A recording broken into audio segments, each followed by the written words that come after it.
Helen was a blonde and Logan was a brunette. They loved each other very much, and 2 years after they were married, they had a daughter. The birth was complicated, double cord entanglement. So right after the birth, the baby girl was taken to the neonatal intensive care unit. When Helen was able to see her daughter for the first time 2 days later, she was a little numb with surprise. In front of her was a little red-headed girl with long curly hair. "Excuse me, are you sure you didn't get the baby mixed up?" asked Helen timidly. "It's your baby. It's out of the question that we could have mixed someone up. Besides, your daughter was the only one on the ward these days," the nurse explained, and before she left, said that the baby's father was probably a redhead.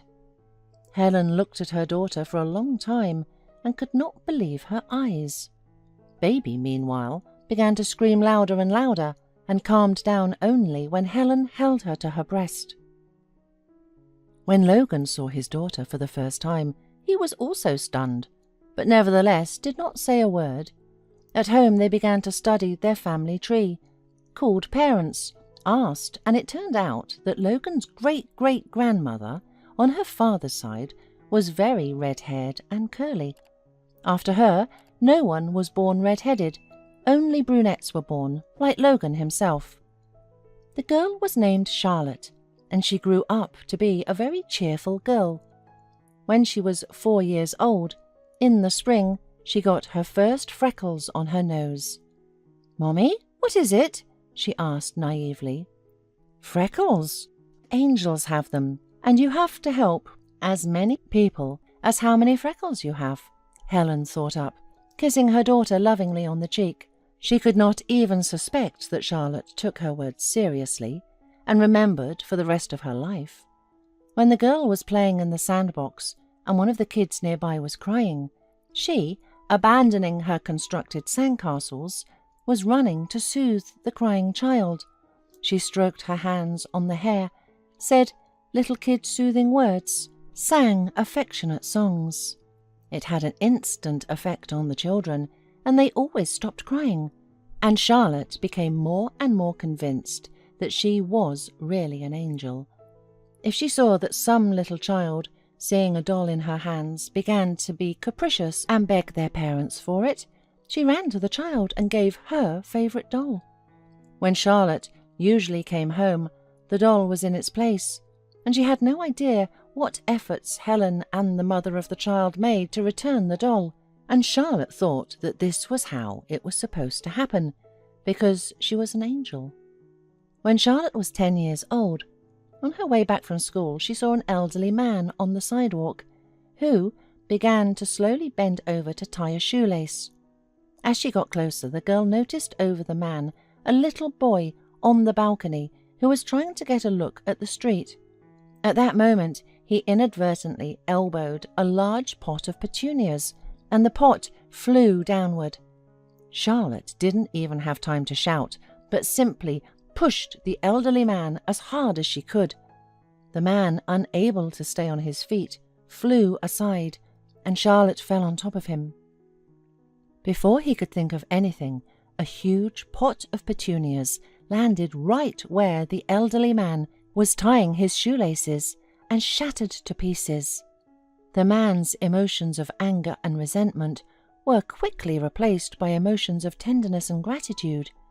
"Dear, you're just an angel. You saved me from death," said the stunned man, and these words even more convinced the little girl. Every spring she got more freckles on her nose. One day, standing in front of the mirror, she scrutinized herself. Cheerful red curls, big blue eyes, scarlet lips, and new freckles on her upturned nose. Looking at herself, she asked seriously, "Mom, where am I going to find so many unhappy people waiting for my help?" Having completely forgotten what she had said years ago, Helen asked in surprise, "Daughter, what are you talking about? I can't understand you." "Well, look at my nose. How many freckles there are, and every spring there are more. That means more people are showing up that I have to help." Daughter, your freckles mean that the sun loves you and kisses you every time. Each new freckle is a kiss from the sun. Helen tried to explain to her daughter, still not fully understanding her words. You know, Mom, sunshine might kiss me, but I remember you told me that I was an angel and that every freckle was a person I had to help, insisted Charlotte. Then Helen remembered everything, looked stunned at her daughter, hugged her and thought, it's impossible for a child to remember what she was told at the age of 4. Without hiding her surprise, the mother said affectionately, My darling, you really are an angel, and hugged her daughter even tighter, kissing her on the golden head. As a teenager, Charlotte was sure to help the elderly cross the road, carry the grocery bags home. She always had some candy in her backpack in case she saw a crying baby. And then one day, another strange thing happened. Charlotte was walking down the street and was overtaken by a gorgeous woman. She was dressed in an expensive suit and was followed by a plume of an unusual, fabulous fragrance. The woman overtook Charlotte and began to approach the no less luxurious Lexus. Charlotte really wanted to know what kind of perfume she was wearing. She couldn't feel comfortable just coming up and asking, because she thought it was beyond ignorant. When the woman opened the car with the key and was about to open the door, Charlotte, in a surprise to herself, and not understanding where she got that courage, touched the woman's sleeve. The woman turned around and said indignantly, What do you think you're doing, young lady? Excuse me, I'm sorry.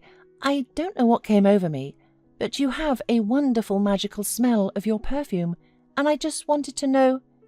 She didn't have time to finish, because at the same second they heard the screeching of brakes and saw a car coming toward them. They managed to bounce a few meters away from the car, and that saved them. All that was left of the front driver's door was the shattered metal. The steering wheel was twisted, and the driver's seat flew off towards the passenger seat. The woman hugged Charlotte and whispered frightenedly in her ear, You're an angel. You are my angel. Growing up, Charlotte met a guy. It was already deep autumn. It was drizzling rain or snow. Hiding her hair under a hat, Charlotte stood in front of the subway entrance, wondering whether to take the subway or the trolley. Just then she heard from behind her, Excuse me, could you please tell me how I can get to the train station? When she turned around, she saw a guy with the same golden hair. His red curly hair was already soaked in the rain, and even though it was already autumn, his freckles on his nose shone spring. Only his eyes were brown. When she saw him, she couldn't help herself and started laughing out loud. He looked at her confusedly, feeling awkward. Then she took off her hat without stopping to laugh. When he saw her, he couldn't hold back his laughter either. They stood and laughed in either drizzling rain or snow.